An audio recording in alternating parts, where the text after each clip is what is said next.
two things I noticed. This is being 100% honest. I did it with all the groups. This group, for me, was the worst group we've had so far. That doesn't mean every player here was the worst, but I'm talking about in general, when it came to mechanics of each position, how we want you to do it. We've had the 10s, the 11s, both 12s, the 313s, and now you guys are 14 and 115. So, as far as the mechanics go, and then as far as at least half just paying attention, focusing, having a purpose with everything you're doing. I saw way too many times a ball flip to a base and nobody's at the base, over and over again. I know it's only January, but I've done this now for 10 years. We're gonna get the shit kicked out of us if this is the way we approach the season. I'm just warning you guys. It's not gonna be good. So this is the low point, and we've got a ton of work to do. Now, I can see when I'm watching certain guys, I'm just gonna pick out Danny for a second because I watch everybody. But I could see it when I watch him. Every time before the ball was hit, if I just looked at his eyes, I could see that he was like 100% laser locked in on the ground. Like he'd be, in line, he'd be standing there, and when he was next to go, he'd get up, and I saw his facial expression change, and he was like locked in. It's the way when I'm doing a drill, that's how I feel. I get up, it's my turn to go. When I was demonstrating, I'm not demonstrating, I'm just kind of, I'm like, I can feel myself locked in. I'm doing a drill like that. That's what I'm doing, right? You see, if you guys need to start watching the guys that are fielding every ball correctly. The speed at which I do it, I'm almost 40. And if I'm gonna field a double play,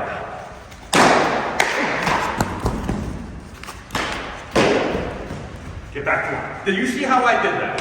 That's the way it should be, not this.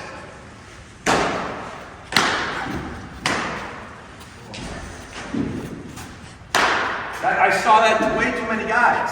If that's the way you do it, you're never gonna get better.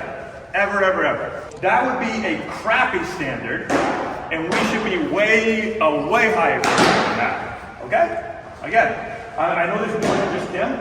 Watch the way he does it. I watched the way he fielded it, got in line, paid attention. He was never someone that didn't step up to a base when it was time to step up to a base. I'm not even asking you, I could say, for 1 hour and 15 minutes, you better be locked in every second of that 1 hour and 15 minutes. Most of you guys here can't do that. But if I'm the next guy in line, I better be paying attention. I can't step up and go, dude, what do I do now? Oh shoot, I was supposed to cover that base. That's what it looked like too much today. That's my point of view. I am upset, I'm not even you, like I'm not even a player. So you've got to be mad if, maybe some of you guys don't know how it's supposed to look. That's not how it's supposed to look. That's what I expect it to look like for the 10-year-olds, not for a 14 and a 15-year-old.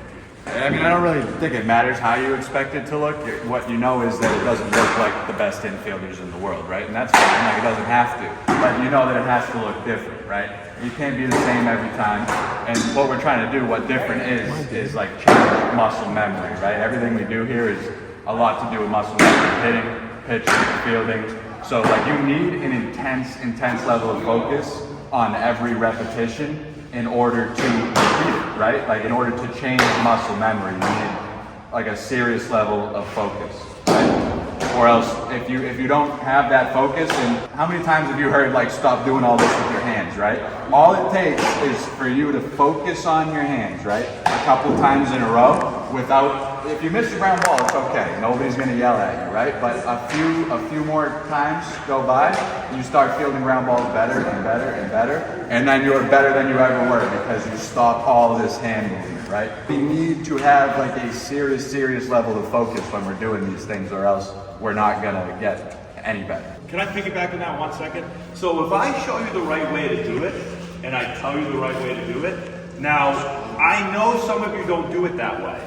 But if I call you out and say, that's not gonna work, it's gotta be done like this, you can't take 20 more reps doing it your way. Think, you're 14, I'm 40.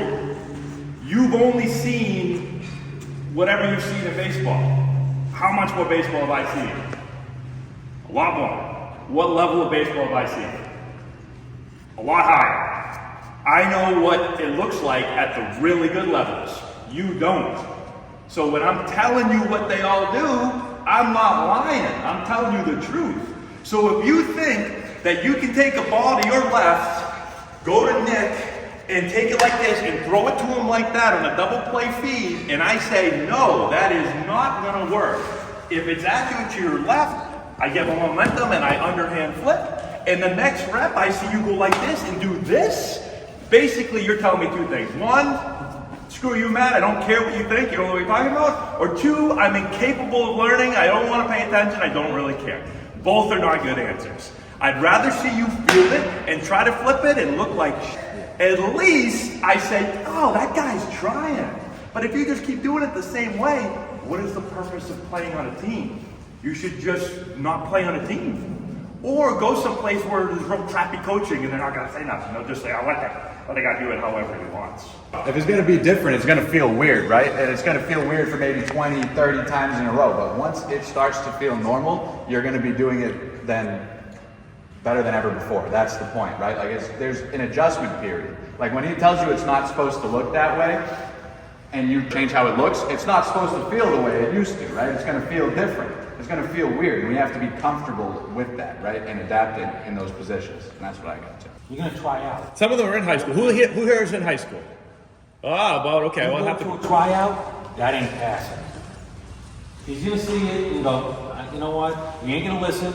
You ain't gonna be focused. You're here to play baseball. Play baseball. This is how you get better. This is when you get better. We're showing you the right way, but you ain't doing it. You don't want to look silly out there. Why that happened? Well, we can tell you why it happened. You didn't pay attention in January. You weren't doing it. We're telling you for a reason. This is how you get better. This is how you stand out when you go to those tryouts. Your coach in high school doesn't have to go explain everything. He can't stop and explain every little thing. He's got to get his team ready and go play. He ain't got time to say, okay, I got to work with Billy Joe Jim Bob over here now. No, just say, nah, go learn that someplace else. I'm telling you for a reason. And if you keep doing it, you're not going to get it right, and then you're going to get out there and it's going to look ridiculous. Elite Infield Play will make you a complete infielder using our advanced fielding system and over 50 of our best infield drills. Learn how to improve your fielding and throwing actions and techniques, pre-pitch movements, the mental game, reaction and quickness exercises, and much more. You will be taught the 4 core principles of infield play, how they work, and how to develop each of them, as well as how to quickly identify, diagnose, and fix your fielding flaws. You will also be given the exact routine that we use with our infielders to ingrain these proper fielding mechanics. Once you purchase a course, you have lifetime access. All 3 of our courses are updated monthly, so you will receive all updates completely free. To view our courses, click the link in the description box below or visit our website, www.antonellibaseball.com.